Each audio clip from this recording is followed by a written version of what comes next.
Esse é o podcast Em Transição com a Mel. Eu sou a Melissa Pinheiro, estou passando pela transição de gênero e aqui nesse podcast a gente conversa com pessoas que estão envolvidas, não só comigo, com a minha transição, mas com toda a questão da identidade, da transição de gênero. Hoje eu vou conversar com uma jornalista que ela não é uma mulher trans, ela é uma mulher cis, mas ela, como toda jornalista, gosta de contar história, gosta de resgatar e levar histórias reais para a sociedade. Então, a Bianca Vasconcelos, que é a nossa entrevistada de hoje, conta, através de um livro, a história do Apolo Pinheiro. É Pinheiro, mas não é meu parente. O Apolo, ele é um homem trans e faleceu. Teve uma trajetória, uma vida inteira em busca da sua identidade de gênero, em busca de ser reconhecido como um homem trans. Então, a gente vai conversar um pouquinho com a Bianca, que vai trazer uma série de novidades, de uma série de coisas. E nesse episódio, a gente vai trabalhar de uma forma diferente. Normalmente, a pessoa está aqui, tete a tete, falando com a gente aqui no microfone, aqui na mesa. Mas dessa vez, a Bianca está aqui no computador. Ela não está em São Paulo, por isso que ela não está aqui pessoalmente com a gente. Mas ela vem para São Paulo e ela vai contar tudo para a gente quando que ela vem para cá e a gente vai fazer mais coisas juntas. Bianca, obrigada pela presença. Um prazer poder conversar com você, mesmo que seja agora, assim, de forma remota, mas vai ser um papo bem interessante. Eu queria que você contasse, então, um pouquinho sobre você. Vamos entender um pouquinho quem que é a Bianca e toda essa trajetória, como que você chegou aqui para poder contar histórias de pessoas trans. Bom, em primeiro lugar, eu quero te agradecer o convite e me sinto muito honrada que a primeira entrevista do lançamento do livro é para uma professora da universidade, uma mulher trans, Melissa Pinheiro. Ah, Fico obrigado. muito feliz eu acho até que é assim, simbólico, é muito simbólico, né? A gente está junto com a editora Rua do Sabão, a gente está lançando Morro Doce, que é um romance biográfico sobre a trajetória do músico Apolo Pinheiro, que antes da transição era considerada uma das melhores covers de Cássia Eller, e depois da transição teve toda a trajetória e enfim, todo o percurso, né, cheio enfim, de peculiaridades que o livro mostra. Quem sou eu? Quem sou eu, né, para falar? Quem sou eu para falar para entrar na primeira voz de um homem trans, né? Então, assim, eu sou jornalista há 40 anos, sempre fui do audiovisual, de televisão, né? E sempre fui muito curiosa em relação ao ser humano. Sempre gostei de contar histórias de pessoas, sejam elas de qualquer classe social, de qualquer cultura, de qualquer espaço geográfico, enfim. E na questão das pessoas trans, a primeira pessoa que eu tive contato, que me chamou muita atenção, pelo modo de como ela estava transformada, como ela estava afirmadamente mulher, que eu falei, como é que isso pode, né? Como é que pode a pessoa, né, nascer na constituição biológica masculina e a hora que ela faz a transição, ela fica tão feminina. Ela parece, assim, eu não sei nem se está correto falar isso, parece que ela nasceu na pele de uma fêmea, digamos assim. Acho que eu penso que todo o contexto da pessoa, nesse caso, né, da mulher trans, ela é feminina, mas nasceu num corpo masculino. E aí o que Exato. ela tá fazendo é só corrigindo, o alinhamento, exatamente. alinhando o corpo, o coração e a mente, né? Exatamente. Isso eu saquei, mas na primeira vez que eu vi, eu fiquei, assim, extasiada, que eu fui fazer uma entrevistinha minha, não foi para nada, para veículo nem nada, e um ensaio fotográfico. E aí ela me levou no endereço dela, que era um porão, num cortiço, ali na Barão de Limeira. Esse porão, ela não conseguia ficar em pé inteira, porque ela era muito alta. E chegou uma hora que ela falou assim: eu vou tirar a roupa para você fazer. E aí ficou uma coisa assim, extremamente desnuda para mim e trouxe um caminhão de interrogações, né? Ela me mostra na parede dela um monte de bolsas que ela tinha ganhado, que ela tinha ganho das clientes de uma doceria onde ela guardava carros durante o dia. À noite ela fazia programa ali na frente do TRT, né?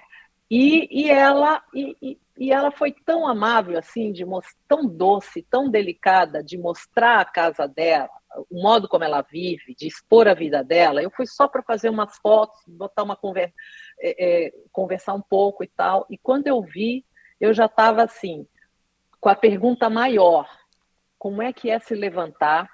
E lá, o simples fato de escovar um dente, lavar o rosto quando você acorda, e, e olhar e falar: meu Deus, esse corpo não me pertence. Né? Como é que é isso na cabeça das pessoas? A partir daí, eu fui só me encontrando, conhecendo pessoas dessa letrinha, né, da comunidade LGBTQIA+. Aí, quando um amigo viu a foto da Yasmin, aí me indicou para fazer fotos no ensaio de uma agência de modelos trans.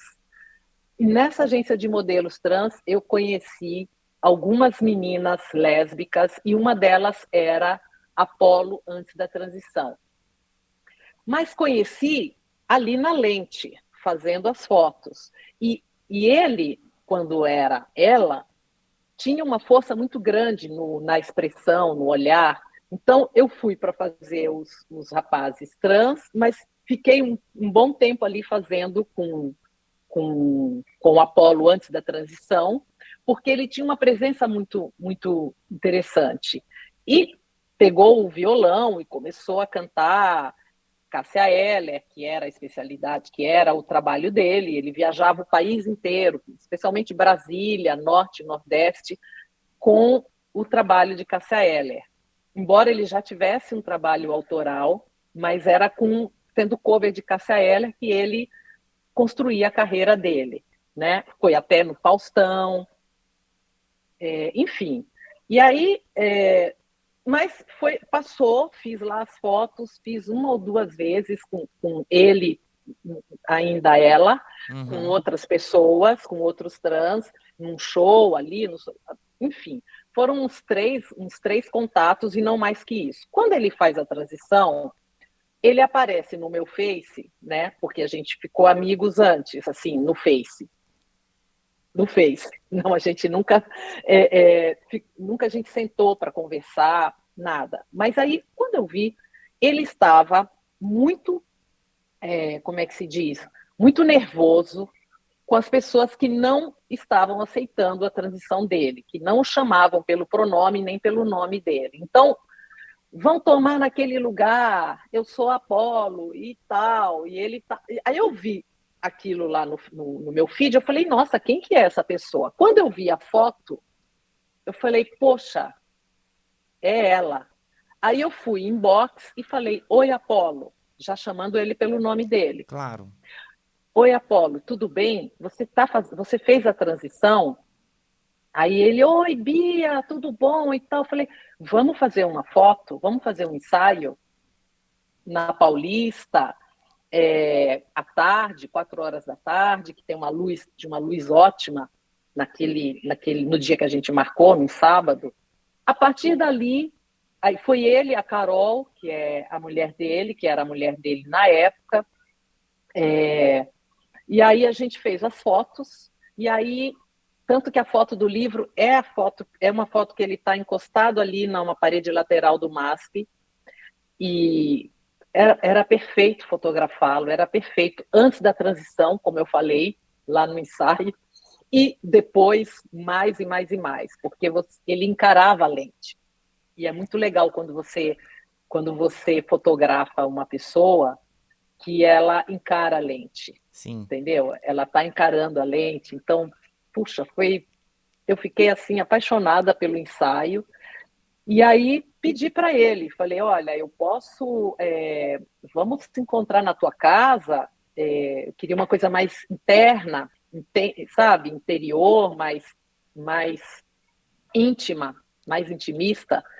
E aí a gente marcou num outro momento na casa dele, e a partir dali foram vários encontros, várias entrevistas gravadas em áudio e várias fotos. Porque eu sempre trabalhei com televisão, mas sempre, desde pequena, eu tenho assim a literatura como assim top do top do top. Você lê e você sair do mundo para na construção de uma narrativa, né? Você ser envolvida por uma boa escrita, por uma boa história, por um bom personagem, enfim, por ótimas narrativas. Então, eu sempre coloquei isso como sendo uma coisa muito lá em cima, assim, de todas as artes, de todas as mais difícil, né? E aí eu falei, bom, vou tentar fazer aqui um livro-reportagem, não imagem, né? Então, imaginei um livro-reportagem, mas fazia as fotos, gravava as entrevistas, e em áudio só. Meu trabalho sempre foi áudio, sempre foi televisão, mas filmava pouquíssimo, pouquíssimo. Quando filmava era com celular, mas usava a câmera para fazer fotos e o gravador do celular para gravar as entrevistas. E assim foi durante 1 ano e 7 meses, até que ele morreu. E nesse 1 ano e 7 meses foi muito, muito interessante o modo como a gente fez um vínculo muito legal de amizade. Eu, ele, Carol, a mulher dele. Primeiro, assim, quero te parabenizar por se interessar por pessoas trans, né? Num contexto de entender quem é a pessoa em si, e não o objeto. Isso, assim, eu, como mulher trans, fico super feliz em saber que você se interessou e buscou essa história. Lógico, as coisas vão acontecendo na nossa vida, né? Você Claro. foi conhecendo e foi se interessando e foi, talvez, ali entendendo que ali era uma pessoa legal, uma pessoa interessante, e depois da morte, poxa, eu preciso registrar isso, né? E aí a minha pergunta envolve por que contar essa história no livro e por que e como, né, entrar toda essa discussão na primeira pessoa. Envolve muito o sentimento interno da pessoa, né? E aí, como que você conseguiu entrar no próprio eu do Apollo para Uhum. poder contar essa história? Assim, como as conversas eram muito intensas e os áudios ficaram gravados, então eu ouvia muito a voz dele, né? Eu ouvi todos os áudios, eu ouvia ele, deixava ele cantando, a voz dele cantando baixinha enquanto eu estava escrevendo, né? Então, assim, foi um contato muito intenso, de entrevistas e de amizade.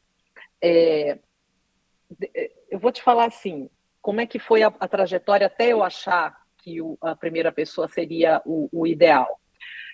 Como era um livro-reportagem, enquanto ele estava vivo, e era um livro que eu falava assim, como é que eu vou resolver, como é que eu vou começar e terminar isso, essa biografia, né, com ele ainda acontecendo e fazendo as coisas. Então eu fui esticando, esticando, esticando, até que o destino me colocou na situação.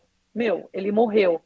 Então, assume a primeira pessoa, você conheceu, você conviveu, você viu todas as camadas da personalidade dele. Então, por exemplo, o primeiro encontro que a gente teve, o segundo encontro que a gente teve para ir à casa dele, ele falou assim, Bia, vamos se encontrar lá na porta do metrô, porque eu vou lá na farmácia, que eu vou fazer uma aplicação de T.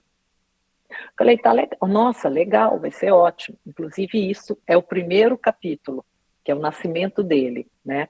Não foi a primeira vez, mas foi, sei lá, uma das primeiras, né?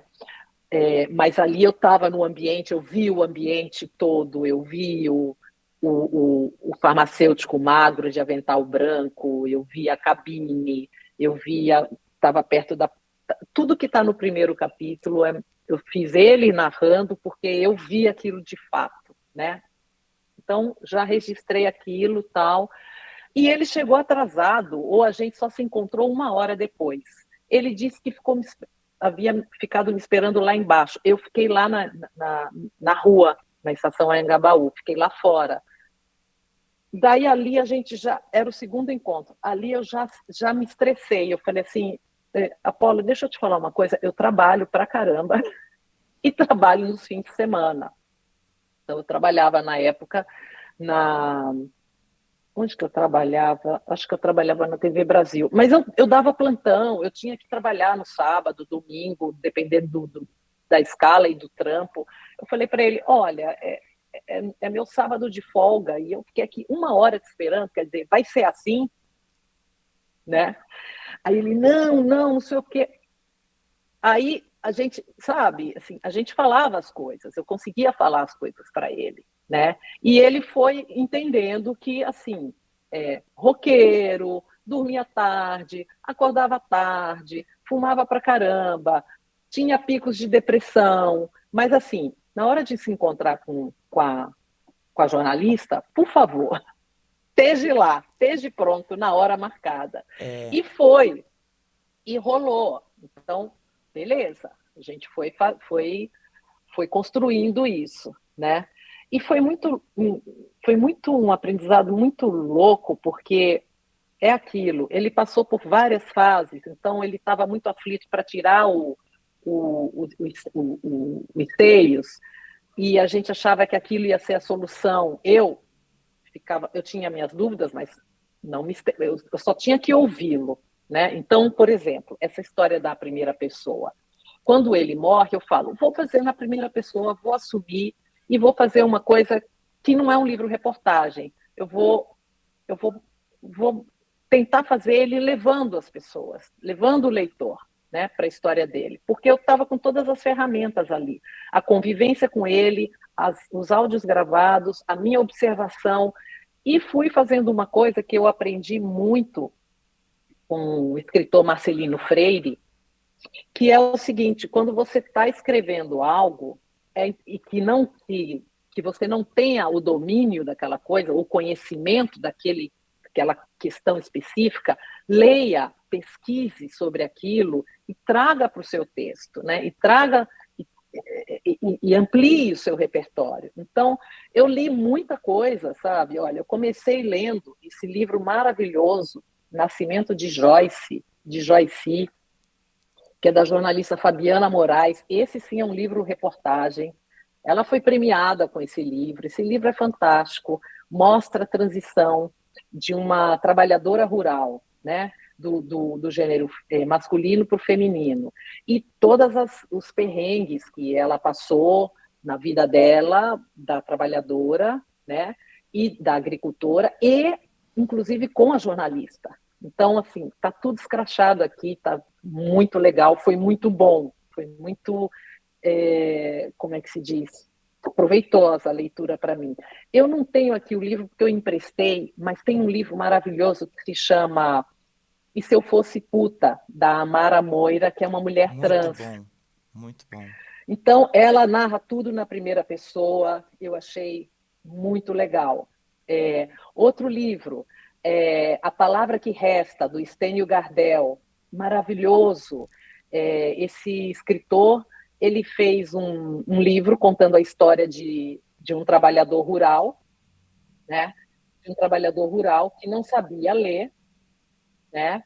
E que dali a 50 anos ele resolveu aprender a ler para ler uma carta que foi dada para ele um outro trabalhador rural aqui acho que do Ceará, e que ele deixou para ele quando ele teve que ir embora por preconceito lá da família, da comunidade, né? O amor da vida dele foi embora e deixou uma carta. Olha que livraço. E É. ele, sem saber ler, ele esperou 50 anos, ou seja, quando ele está com 70 anos, 71 anos, ele resolve aprender a ler, porque ele falou, eu quero ler carta. Então, é um livro fantástico também, que tem a ver com a temática, tem a ver com sensibilidade, mais. Tem tanta coisa aqui que eu li, por exemplo, tem uma vez, teve uma o vídeo que tem que era a Angélica, né, o Apolo, na participação do Faustão, tem uma hora que eu vou lá e percebo o gesto que ela faz, um gesto meio de dandy, seria um gesto masculino quando acaba assim, que ela agradece, como se fosse um dandy. E aí eu falei, poxa, como é que eu posso explorar esse gesto, né?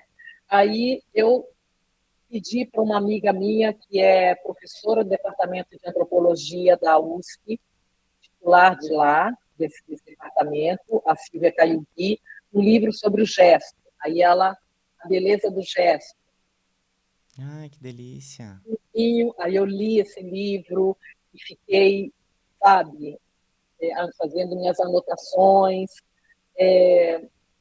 Enfim, tudo isso para conseguir fazer a primeira pessoa de uma obra ficcional, e daí já não era ele que estava pesquisando e nem trazendo, mas era uma obra baseada em fatos reais. Então, quando ele, por exemplo, fala que vai buscar o nome dele, por que Apolo, né? Apolo, por que Apolo? Ah, é o deus da música, Deus da beleza. Aí me lembro de Marcelino Freire falando, olha, pesquise o que é esse Deus, o que é essa mitologia, né?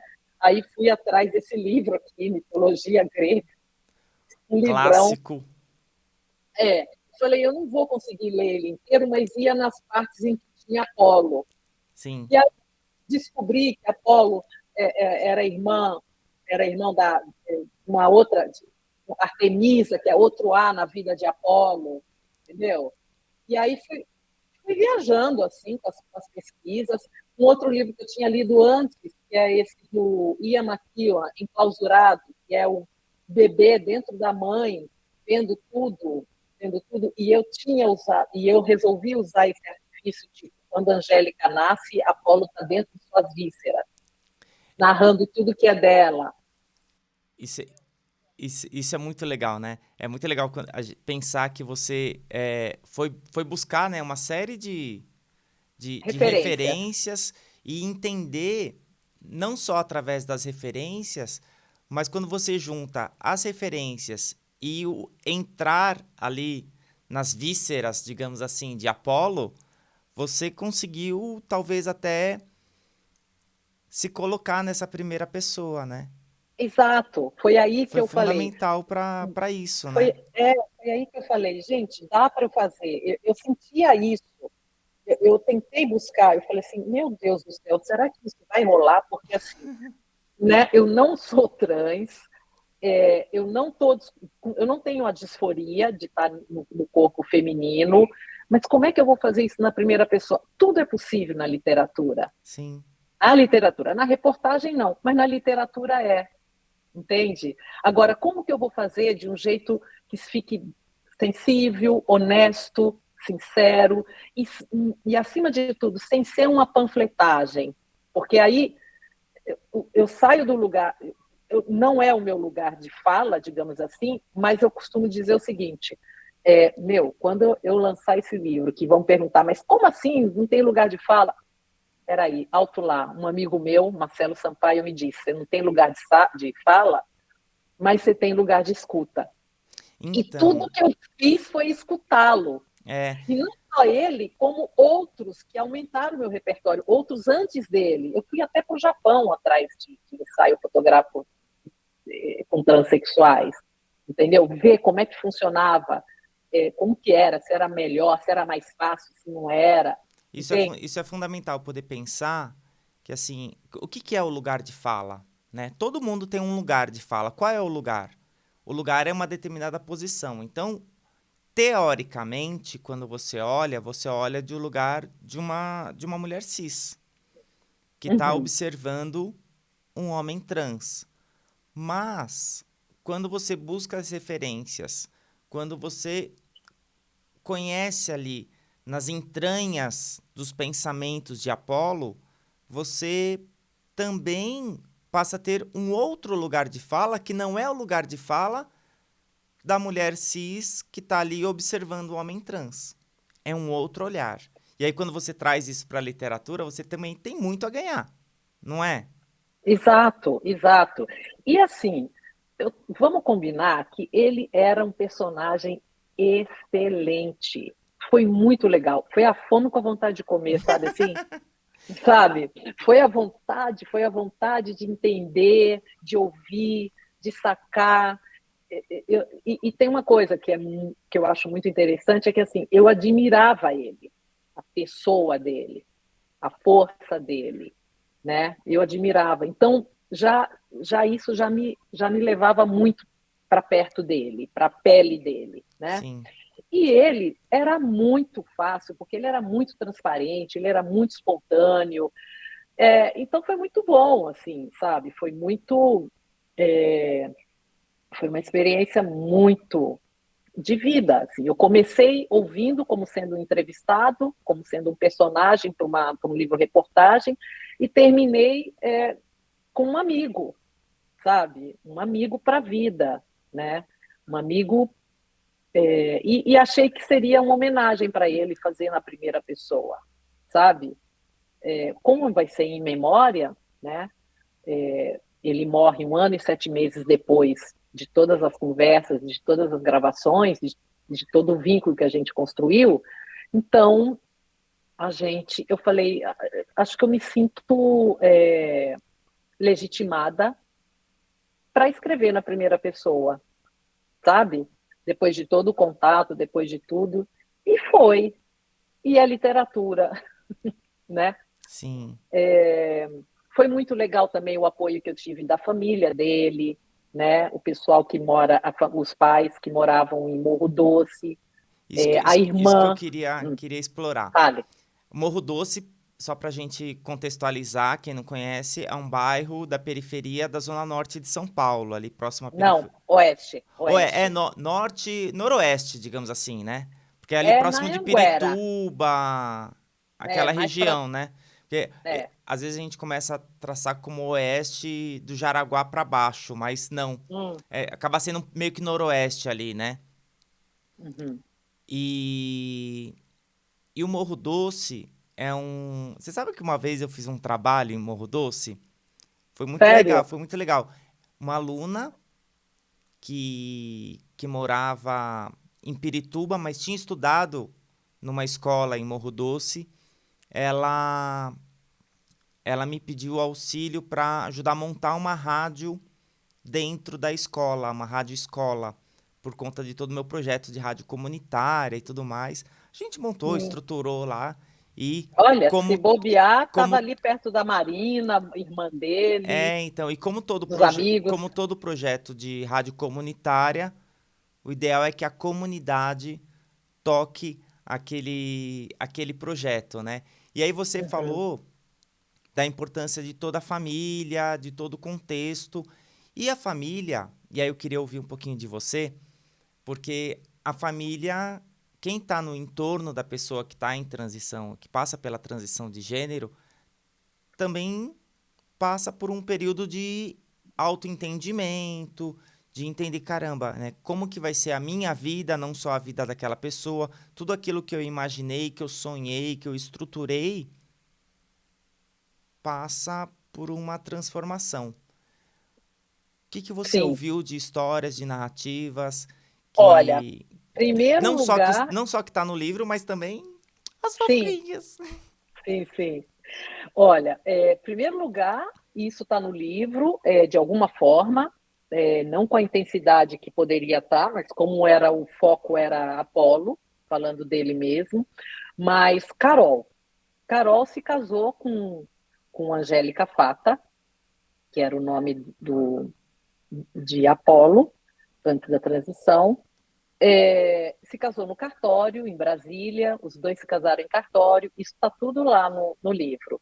E é, ela foi a pessoa que mais teve o impacto da transição dele, porque foi assim, ela estava desconfiada que ele ia fazer a transição, mas ele não conversou com ela, como era típico dele, uma coisa assim, explosiva, impulsiva, entendeu? Roqueiro que ele era. Aí o que acontece? Ele começa a fazer, informa que vai fazer a transição e ela passa a ver a transformação dele dia a dia com a ingestão dos hormônios que ele tomava clandestinamente. Então, ela havia se casado com uma mulher, sapatão, né? E de repente essa mulher começa a tomar o corpo, a pele, a forma, os pelos, o jeito de falar, e começa a se transformar totalmente. Então, qual é o caminho dela? Ou sai fora ou fica para apoiar, para ver o que vai dar. E ela ficou do lado dele, apoiando, sendo a parceira mesmo. Tem essa discussão, né? Porque as pessoas falam, ah, é, vamos supor, uma mulher que se relaciona com um homem trans, ela é lésbica ou ela é... Então, eles brincavam, eles falaram assim: agora minha mulher, ela é hétero, Isso, é. ela não é mais lésbica, ela não é mais homossexual, E né? pra ela tudo bem lidar com isso. Tudo, assim, quando eu perguntava para ela, ela falava: olha, tudo bem porque eu o amo, entendeu? Uhum. Ela era uma relação, era um sentimento de amor. Depois eu vejo no que vai dar, como vai dar. Hoje, inclusive, ela é casada com um homem cis, Olha só. né? Então, assim, então Carol, a mulher que estava ali do lado, teve muitos perrengues, teve muito estresse, teve tudo, mas teve muito amor, teve muita parceria. Então, ele teve ela do lado, apoiando sempre. A família. A mãe sempre foi a grande apoiadora, uma pessoa que sempre deu colo. Mãe é mãe. Desde. Mãe é É, mãe. é. Eu vi você falando da sua também no seu primeiro episódio. Eu Sim. pensei a mesma coisa, mãe é mãe, né? Não tem jeito. E a Isabel, que é a mãe, ela desde o começo, inclusive, quando ela era criança e falou, eu não gosto de menino, eu gosto de menina, teve uma comoção, teve um estresse na família por parte do pai, que o livro vai mostrar como e de que jeito foi. E depois da transição dela para ele, ela também ficou ali do lado, ficou, né, não moravam juntos mais, mas assim, eu acompanhei a visita dele à casa do Morro Doce, depois um mês depois da cirurgia das mamas, da retirada. E Uhum. ali eu fui praticamente apresentada ao núcleo familiar, né? Então eu fiquei ali, deixei o gravador o gravador do celular acionado e fazendo as fotos e ouvindo, e ouvindo, e ouvindo. Então, tudo ali foi fruto de observação, claro, da minha visão, né, que acabou indo para a construção da primeira pessoa. Legal. Ele teve apoio da família, ele teve apoio. Claro que tem as questões, né? Então, por Há exemplo, momentos de é, desajustes. É, Normal. por exemplo, era normal que as pessoas o chamassem pelo nome dela, tipo, porque muito tempo convivendo com ela. E no começo ele ficava um pouco impaciente, né? Ele ficava impaciente, nervoso, porque ele era explosivo, né? E eu falava para ele: meu, você é muito roqueiro, calma, calma, você não está explodindo uma guitarra, um violão, a voz rasgando, você não está no palco, calma, você tem que sabe? As pessoas têm que dar um tempo. Não, mas o meu primo chegou e falou para mim, olha, eu te conheci como Angélica e é assim que eu vou te tratar, eu não vou. Não, então tinha as pessoas que realmente optavam por isso e passavam isso na cara dele, outras que não falavam, mas davam um jeito de, entende? Então, teve de tudo. Eu vi de tudo. Eu vi de tudo dessa humanidade nessa questão, sabe? Quem era legal, quem patinava sem querer, quem patinava querendo, tropeçava querendo. Olha só, então mesmo você sendo uma mulher cis, você também percebe isso. Porque, Claro, porque a gente, é impressionante como a gente fica de olho e a gente sabe muito bem quem fala por um sim, erro, sim, por uma desatenção, mas também quem fala ali por, sabe, para cutucar mesmo. sim. Até em hospital ele teve transfobia médica, entendeu? Com atendentes. Ela, não, desculpe, ele. Sabe, assim, é muito duro, é muito louco isso. A pessoa, ele chegava e falava assim, olha, ele ainda não, era muito difícil quando ele fez, mudou muito, né? Foi muito mais rápido você ter o documento, mas na época dele ainda estava uma coisa muito incipiente. Então ele tinha a identidade dela, que era ela, e a carteira do SUS, que era ele. Então, Sim, quando ele tinha que apresentar a carteira dela, ele já apresentava do SUS e falava: chame por, pelo por nome, meu Apolo, nome me chame de social. Apolo. Aí, na hora que ele estava lá esperando por uma entrevista de emprego, chamava quem? O nome dela. E ele, assim, era um cara assim, ele não tinha grana para fazer uma coisa acompanhada por um profissional de divã. Então, sabe, era uma coisa assim, ele não tinha esse suporte, sabe, emocional, de chegar numa sala de uma psicoterapeuta e falar e tentar. Não, então era tudo em cima das explosões da humanidade, das pessoas e dele. Então, foi uma coisa, sabe, muito. Ele era muito ansioso, né? Então, assim, foi, foi muito interessante ver Essa, tudo isso. essa coisa de momentos de hospital e tudo mais. Esses dias eu vi uma história de uma amiga dizendo que toda vez que ela ia para o hospital, ia para alguma consulta, alguma coisa, ela pedia para algum amigo acompanhá-la. Porque se Uhum, falava o nome masculino, para quem não conhecia e estava ali na recepção, levantavam os uhum. dois e ela estava acompanhando ele. E seguiam. Era uma forma Carol que ela. fez isso. Carol fez isso com É, ele. Os dois fizeram isso. Ah, tá levantando, chamou pelo nome dela. Era uma entrevista que era para modelos homens. Ele era o único trans. Aí na hora que chamava o nome dele, da identidade, aí aí a Carol se levantava e ia junto meio que para disfarçar, entendeu? Assim, eram estratégias para você não desmoronar. E por que que exato. você ia? E por que que você ia desmoronar? Porque a pessoa não estava respeitando, porque a É. pessoa estava, sei lá, não levou em consideração aquilo que ele pediu, né? Essa questão de uma comunicação não violenta, né? Exato, As exato. pessoas falam assim, por que que você, só porque você decidiu transicionar, Hum, você quer exigir das pessoas que todo mundo fale no gênero, no seu novo gênero, da forma que você agora quer. O tempo todo a gente está sendo atacada. Então, na uhum. verdade, quando a gente briga por algo, não é que a gente ataca, a gente contra-ataca. Porque o tempo todo a gente já está sendo atacada, né? E é muito louco, né? Porque quando a pessoa fala assim, só porque você, gente, isso, sabe, não é da sua conta se isso é sol, se isso é gigante para mim, entendeu? Né? Assim, a gente não se dá conta, assim, quase que a gente está indo.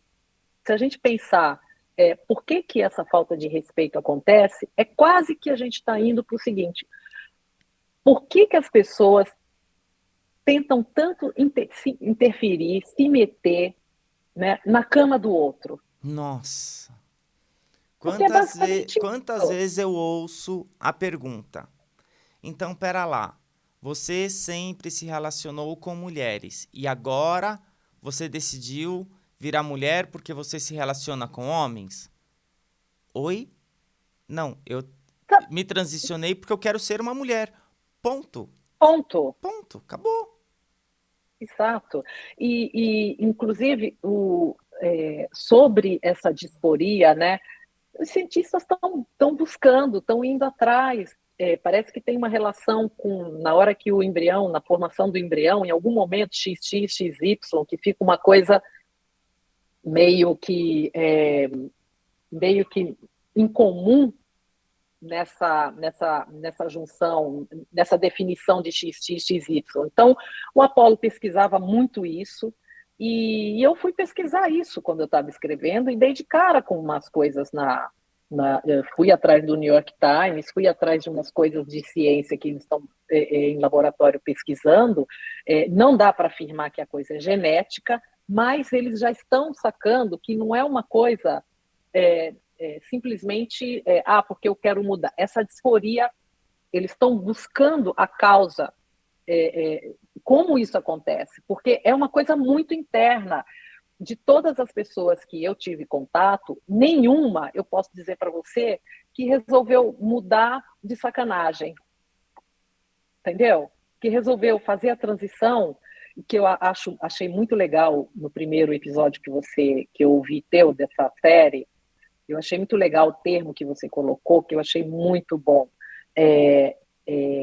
Afirmação de Afirmação de... gênero. esse afirmação de gênero eu li numa tese de doutorado que discute, que trata, né, da comunicação, é uma tese na comunicação social, mas que discute algumas questões sobre as pessoas trans. E logo de Uhum. cara, o pesquisador fala o seguinte: aqui nós não vamos falar como transição. E até eu acho que a transição é um período. O meu podcast chama Transição em Transição com a Mel. Por quê? Porque eu penso nesse período. Então, é um podcast finito. É um podcast que tem o período da transição. Depois, passou a transição, afirmou. Já, então, O é nome já uma diz, né? afirmação, né? Exato. Transição é uma coisa que, né, que está Está no transporte, acontecendo. né? Está acontecendo. Exato, exato.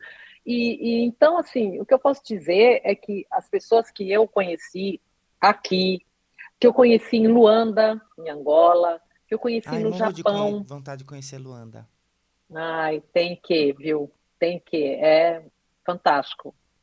Muito legal a cultura, as pessoas, muita conexão com o Brasil, Dei, mais do que a gente imagina. eu dei aula para um angolano. Hoje ele é radialista em Malange, Ah, que é o sei. Custódio Fernandes. Um beijo, Hum, Custódio. que ótimo. Mas é isso. A gente, que mais que a gente pode falar interessante dessa? Eu Ah, queria. por exemplo, ó, isso aqui, Ah, a esse arte da daí é um guerra, clássico, né? a arte da É um guerra. E clássico. tava assim, aí a minha filha perguntou, mãe, você está lendo a arte da guerra? Eu falei, não, eu li porque isso aqui foi um livro que o Apolo ganhou Uhum. do pai quando ele teve a primeira bomba de ano, né? Quando ele era criança ainda. E aí eu fui lá, falei, que livro é esse Como que pode que ter ele influenciado, né? é? E aí também isso tá. Eu fui ler, fui pegar as estratégias de guerra, Sim, claro. as estratégias de guerra que é esse campo, né, de batalha, que é esse Que a da pessoa trans transição. está inserida o tempo todo Exato. de uma batalha com É, a sociedade, né? Primeiro uma é, batalha consigo mesma é, e depois uma é, batalha com a sociedade. Mas eu queria é. ouvir uma coisa de você, Bianca, sobre o livro, sobre o Hum, lançamento. Agora você não está em hum. São Paulo, né? Não, estou aqui em Pernambuco. mas daqui a pouco você vem pra cá, fala um pouquinho do Sim. lançamento. Olha, ele vai ser lançado na Livraria da Vila, na Fradique Coutinho, né, da Vila Madalena, no sábado, dia 5 de julho, às 15 horas. Então todo mundo já anota 5 de julho na Livraria da Vila para poder acompanhar, vai ser bem legal. Eu vou estar lá também. Obrigada, obrigada, obrigada aí pela força na divulgação. Eu acho que o trabalho está assim, é, eu gostei do trabalho, eu estava morrendo de medo. Eu tô lendo. Eu tô lendo. Inclusive, até é legal, porque você me inspirou. Hum, Eu tô lendo o livro e aí uma hora eu parei e falei, nossa, tem uma série de coisas que agora eu tô resgatando da minha vida, do uhum, meu passado. Porque uhum, talvez se eu tivesse observado por uma outra ótica uma série de questões, não uhum, sei, talvez eu teria transicionado. É apenas um talvez, mas talvez eu teria transicionado antes. Mas tem uma série de questões que me incomodaram. E por isso, imagino eu sempre fui tido. Ah, porque o Sérgio é irritadinho. Porque o Sérgio é briguento. Porque o Sérgio nada agrada. Então, eu sempre, desde a minha infância, eu ouvia muitas falas nesse sentido. E eu percebo, ou eu desconfio, que talvez fosse algum incômodo de gênero. Talvez o meu lugar, eu não me sentia bem naquele lugar. E aí, a adolescência, a juventude, o fato de eu me sentir bem me relacionando com mulheres, me colocou num local muito confortável. E eu fui tocando a vida, fui levando a vida, fui me adaptando e fui vivendo. E agora, com, com o seu livro, eu comecei a refletir. E acho que o fato, inclusive, dele ser escrito em primeira pessoa fez isso comigo.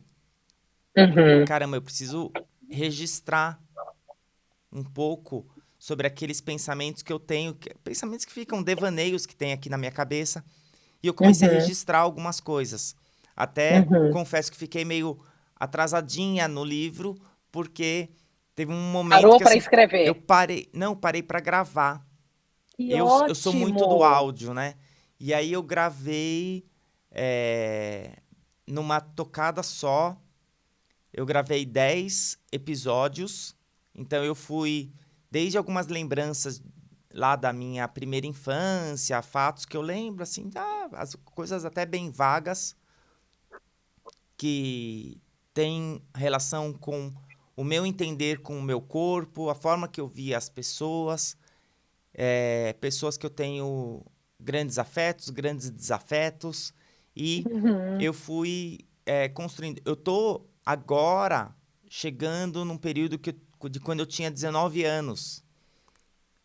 Então, em 10 episódios, cada episódio tem 8, 10 minutos, eu, eu tô chegando nos meus 19 anos. Quando explodiu uma série de coisas, a parte um pouco mais artística.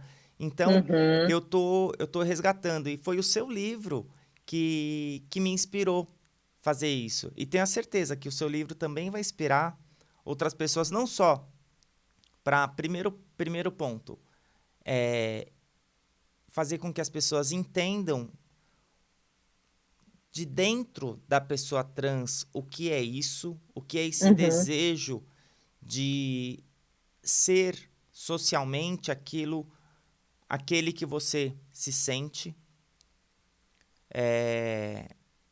e quão isso representa para a pessoa, uhum, quais são os desafios. uhum, Tem muita coisa que a gente luta por direito, que a gente briga por respeito e tudo mais, mas tudo isso passa por uma grande uhum. beleza, que é a beleza de estar bem consigo mesmo. Que talvez para Exato. quem não é, talvez não, tenho com toda certeza, para quem não é trans, não faz ideia Ideia. do que seja isso. E no seu livro você passa essas por essas questões e eu acho que traz um um entendimento muito mais profundo, Ah, que legal, que sobretudo para a legal, pessoa que não é trans. que legal. É, porque é até o Léo, né, o Leonardo, da editor da Rua do Sabão, que não é uma editora específica de comunidade LGBTQIA+, um dos motivos, um dos elogios dele em relação ao livro foi exatamente esse. Ele falou o seguinte: não é um livro panfletário, Isso. não é um livro panfletário, militante, mas é um livro. Aí agora eu acrescento: é um livro que ele não é panfletário, ele não foi feito para falar, olha, mas contar a história de um ser humano, que um ser humano que tinha uma disforia, sentia disforia na frente do espelho e que passou por todo aquele percurso, porque ele era ansioso, porque ele não tinha grana para fazer as coisas que ele gostaria de fazer, porque eu vejo, por exemplo, é, é, eu conheço, por exemplo, não conheço, mas eu tenho notícias de pessoas que têm classe média, que tem o filho ou a filha que quer fazer a transição, a primeira coisa que faz é colocar num consultório de um endocrinologista bambambam. Bam, bam. Uhum. Aí vai para o psicólogo. E aí todo esse Aí tem aparato, todo o suporte, porque, por todo exemplo, esse suporte, tem o suporte de casa, tem o o suporte. suporte financeiro, porque trocar todo um guarda-roupa, trocar todo o Exato, vestuário, tem muita exato. coisa envolvida. Exato, tem muita coisa envolvida. E o mais ainda é a questão, são as questões de saúde, né? Você, por exemplo, eu não sei como é que foi no seu caso, mas no caso do Apolo, está lá no livro que ele fazia a aplicação de testosterona, ele não sabia nem de onde vinha, Não, né? eu faço meu acompanhamento pelo SUS. Hoje o SUS tem um trabalho muito bonito, inclusive. Uhum, Em breve teremos um uhum, episódio com a minha médica, uhum. que cuida de mim, uma Que médica do legal, SUS. quero ouvir E esse. vai ser um episódio bem interessante. Então, Porque, por exemplo, porque essa questão do acompanhamento é muito comum.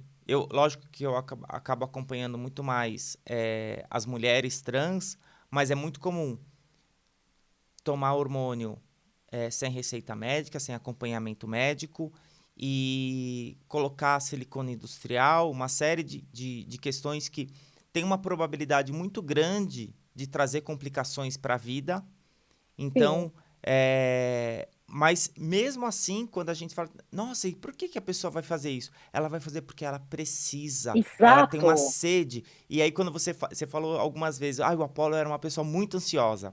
Por que será que ele era ansioso? Porque ele não se reconhecia no espelho, porque ele não se Exato, via. Isso traz uma exato. ansiedade, É. né? Agora, todo esse processo, então, por exemplo, levou muita preocupação para a família também, né? Lógico. Então, por exemplo, a irmã ficava muito preocupada. Como é que ele estava fazendo isso?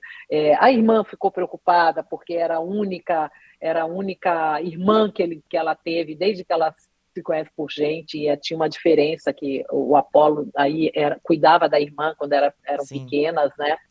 E quando ele fez a transição, ela ficou sabendo depois. Então ela falou: Poxa, eu nem me despedi dela, né?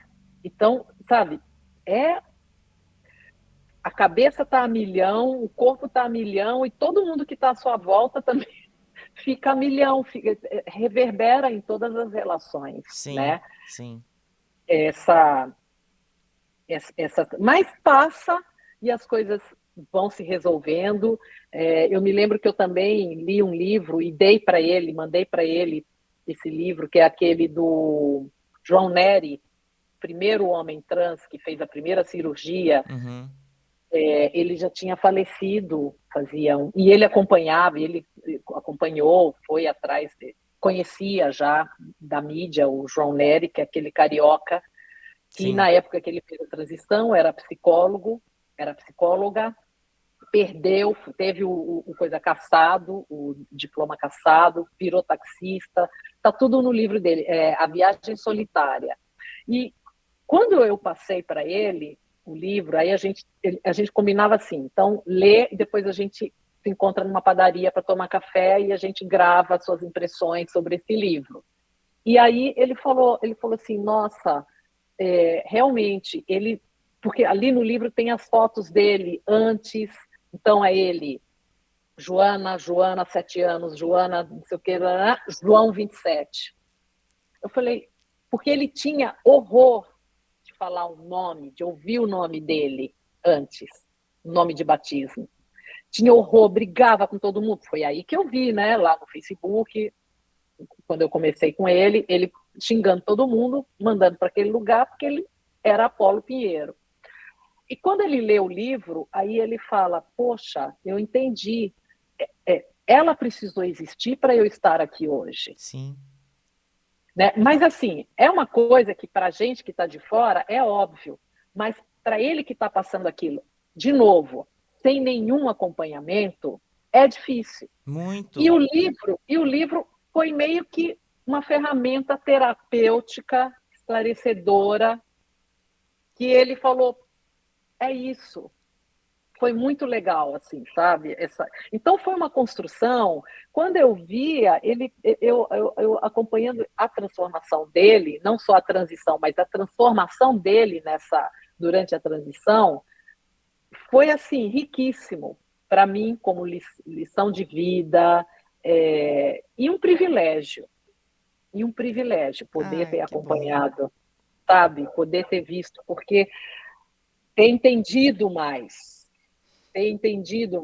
né? Compreendido. E, sobretudo, não ter guardado essa sua compreensão, esse seu entendimento para si.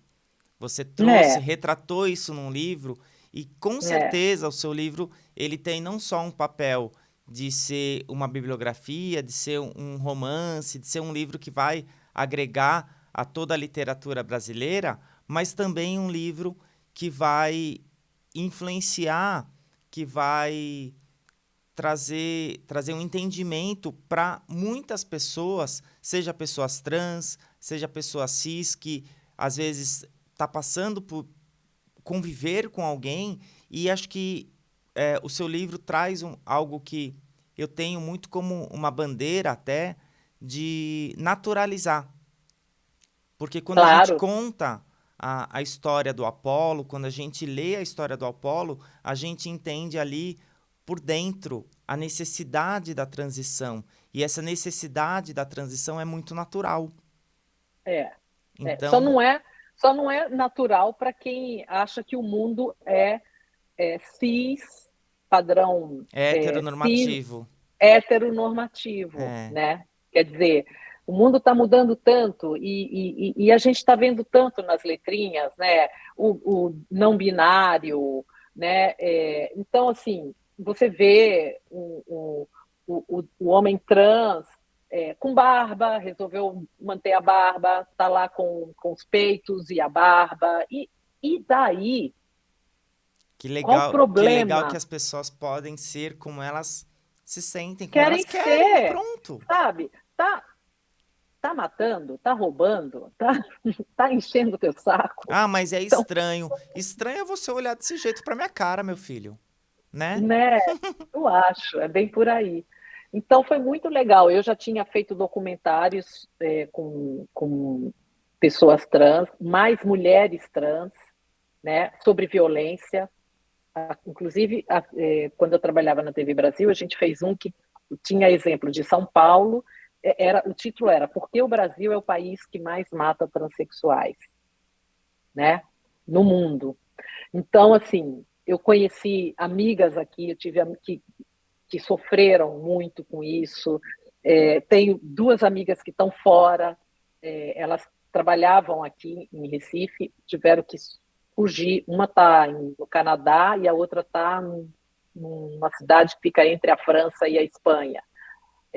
Essa foi detida, sofreu pra caramba, e a hora que sai, ela é sequestrada. E olha, assim, as histórias de violência são uma coisa terríveis, terríveis. E mesmo no Japão, onde você acha que tá tudo ok, que todo mundo...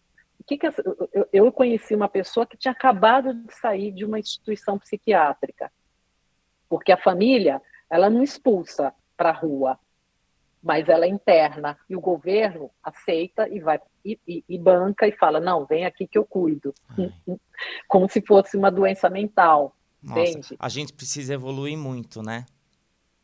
Então, assim, ter acompanhado o Apolo me deu muita clareza, não só em relação às pessoas que buscam afirmação de gênero, né, na transição, como quem não busca, quem ajuda, quem critica, quem atrapalha, quem fica, né, e me ajudou a me conhecer também, sabe? A me deixar mais aberta, mais ainda. Antes eu era só curiosa, hoje eu estou com muito mais ferramentas, né, para acolher, né, para conversar. Eu tenho uma amiga aqui que eu comecei a fazer um documentário no Sertão, porque fiz a seguinte pergunta: como é que é ser trans na terra de Lampião? Ele ainda está inconcluso. Comecei 6 anos atrás, gravei com essas moças. Uma que morava lá em Serra Talhada, hoje ela é bióloga e está fazendo mestrado aqui em Recife, Ai, que delícia. né? E de vez em quando a gente se encontra, vai tomar café, vai almoçar. Ela é uma pessoa, a Rayana, é uma pessoa assim, você, assim, não tem por que você olhar para ela e falar, ela é uma mulher trans, sabe? Assim, você você olha, você já vê e acabou, É uma entendeu? mulher. Né? Então, assim, por que as pessoas têm... Mas ainda mexe muito com a psique das pessoas, de um Uhum, jeito que elas nem sabem como, sim, né? Porque a partir do momento que você não aceita, porque você não tem que aceitar ou não aceitar, você não tem que aceitar ou não aceitar, começa daí. quem tem que Mas, aceitar é a própria pessoa. sabe, é a própria pessoa que tem que chegar e falar, olha, eu vou encarar essa, Uhum, eu vou fazer a mudança, né? Eu vou perseguir aquilo que está mais alinhado com o meu coração, né? exato, exato. E então ela é a única pessoa que tem que aceitar, fazer ou não fazer, né? Aí Ah, as pessoas ficam assim, porque eu aceito. Não, não.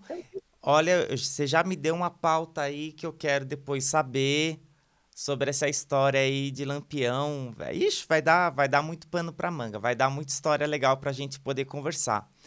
Mas, Bianca, eu quero muito te agradecer a sua participação, agradecer pelo seu livro, pela sua obra, que está contribuindo muito para que a gente possa refletir o eu de uma pessoa trans.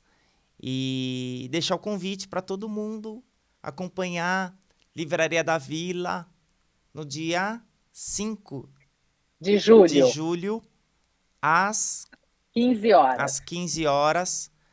Vai ter o lançamento do Morro Doce, o livro da Bianca. A Bianca vai estar aqui em São Paulo acompanhando, vou estar junto no lançamento e vai ser um momento muito legal, não só para a gente acompanhar e celebrar o lançamento do livro, mas que a gente possa ter um momento de discutir e de pensar o papel do jornalismo, o papel de poder contar histórias de pessoas trans, de pessoas que passam por esse momento e esse período de auto-identidade. Então, obrigada, Eu que Bianca. agradeço. Estou tirando uma fotinha aqui para gente, para depois quando você for colocar quando você for publicada, aí eu já dou uma chamadinha do seu pod. Ah, obrigada. Muito obrigada pela Uma vai participação. ajudando a outra. Com certeza, com certeza. Muito Agora, eu obrigado. fiquei com muita vontade de saber mais coisas de você, mas aí eu falei, não, aqui eu não vou ficar perguntando, né? Não vou ser eu aqui a entrevistadora. Mas Você deu sabe, muita vontade. você sabe que eu já pensei em procurar fazer esse momento, porque muita gente pergunta muita coisa para mim. É, E aí às vezes dá vontade de falar, pera lá, deixa eu já fazer, vamos todo mundo fazer vamos fazer uma coletiva aqui, e aí a gente já, já resolve tudo de uma vez, mas é legal também poder contar e poder ouvir um pouco o que as pessoas pensam a respeito da transição. Mas isso é um papo para outro episódio, para um E outro momento, outra outra temporada. temporada. Então eu quero agradecer a presença da Bianca, agradecer a sua audiência, a sua escuta, que é um momento muito legal para a gente poder refletir tudo o que acontece de dentro para fora na pessoa trans. Esse é o Em Transição com a Mel, é produzido aqui no estúdio da Casa do Podcast. Anota o arroba Casa do Podcast, _produtora. Vem, conta com a gente, eu sou parte da Casa do Podcast, conta com a gente para poder realizar algum projeto, utilizar o estúdio e também levar suas ideias, compartilhar suas ideias com outras pessoas. Obrigada e acabou mais um episódio do podcast Em Transição com a Mel. Obrigada, super beijo, obrigada. Obrigada. Sucesso. Para todas nós.